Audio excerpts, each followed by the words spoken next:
आज मेरी ड्यूटी लगी थी रनिंग रूम से, जिसमें हमें बीच सेक्शन से एक मालगाड़ी उठाकर वापस अपने हेडक्वार्टर युगांडा लेकर जानी है। तो आइए देखते हैं। आज सुबह के 5 बजे रनिंग रूम वालों ने हमें उठाकर बताया कि 7 बजे एक मालगाड़ी के लिए स्पेयर जाना है। नहाना धोना करने के बाद 2-2 पत्थर पराठे खाने और पूरा खाना पैक करने के बाद मैं अपने लोको पायलट साहब के साथ निकल गया लॉबी की ओर। लॉबी पहुंचकर साइन ऑन करने के बाद हमें बताया गया कि हमें एक मेल एक्सप्रेस से स्पेयर जाना है और 4-5 स्टेशन दूर एक मालगाड़ी का चार्ज लेना है। अपनी मेल एक्सप्रेस के आने पर हमने ब्रेकवान पर धावा बोल दिया, क्योंकि आज इस मेल एक्सप्रेस में कन्वेंशनल पावर थी और साथ में थे लालू भाई।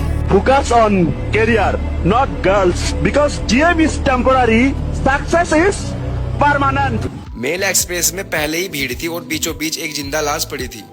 अभी अभी तो आपने मुझसे साबुन मंगाया था, साबुन लाने से पहले ही बगैर नहाए निकल लिए। 30-40 किलोमीटर चलने के बाद हमें बताया गया कि हमारी मालगाड़ी उस जगह से चल दी है, इसलिए अब हमें 10-12 स्टेशन दूर अपनी मालगाड़ी का चार्ज लेना है। इसी बीच मेरे लोको पायलट साहब नाम सुखा के शरीर की नसें खिंच गई थी, इसलिए वो नीचे पन्नी बिछाकर लेट गए। मैं साइड की विंडो सीट पर बैठकर बाहर के मौसम के नजारे देख रहा था। हमारी मेल एक्सप्रेस 180 किलोमीटर प्रति घंटा की स्पीड से सेक्शन में दौड़ रही थी। इसी बीच मुझे टाउन साइड में हरिया भाई जाते हुए दिखाई दिए। छोड़ तेरी बात भी छोड़ मरूंगा मेरे भाई, फांसी खाऊंगा। हमें फिर से बताया गया कि हमारी मालगाड़ी हमसे आगे आगे चल रही है और हमारे हेडक्वार्टर युगांडा से बस अब 7 स्टेशन पहले ही हमें अपनी गाड़ी का चार्ज लेना है। फाइनली हम उस स्टेशन पहुंच गए जहां हमें हमारी मालगाड़ी का चार्ज दे दिया गया। इसके बाद हमारी मेल एक्सप्रेस अपने आगे के सफर के लिए रवाना हो गई। अपनी गड्डी का चार्ज लेने के बाद मैंने अपने न्यूली मॉडिफाइड हरिया भाई की कपलिंग, कंप्रेसर का तेल और लाइट वगैरह चेक की। आज हमारी ये न्यूली मॉडिफाइड हरिया समाज की पावर ऊपर नीचे से एकदम मस्त और इसके अंदर की एसी भी एक नंबर चल रही थी।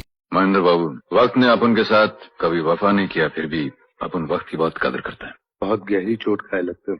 25 साल की जिंदगी में रोटी कम, चोट ज्यादा खाई बाबूजी। हम लोग अभी थोड़ी देर पहले ही सुबह के 7 बजे भरपूर नाश्ता करके आए थे और मेरे लोको पायलट साहब नाम को सुखा अभी से ही भूख लग गई थी, इसलिए उन्होंने अपना पैकिंग का लंच निकालकर खाना स्टार्ट कर दिया। इसके बाद हमें चला दिया गया और हम सिर्फ 5 से 6 स्टेशन की दूरी ही चलना था, इसलिए हमें एक रन चलाते हुए हमारे हेडक्वार्टर युगांडा से एक स्टेशन पहले लूप लाइन में लगा दिया गया, क्योंकि अब हमारे ऊपर से मेल एक्सप्रेस निकलनी थी। एक एक करके 3 से 4 मेल एक्सप्रेस निकालने के बाद फाइनली जब हमारे चलने की बारी आई तो बरसात भी स्टार्ट हो गई थी। थोड़ा सा चलने के बाद फाइनली हम लोग अपने हेडक्वार्टर युगांडा पहुंच गए, जहां हमारा क्रू चेंज हो जाए। मेरे लोको पायलट साहब को फिर से भूख लग गई थी, इसलिए वो पहले ही लॉबी चले गए। आज मुझे कैब में से 10 रुपए भी पाए, क्योंकि अब मैं कैब में अकेला था, इसलिए मैंने कैब में जहरीली गैस छोड़ दी।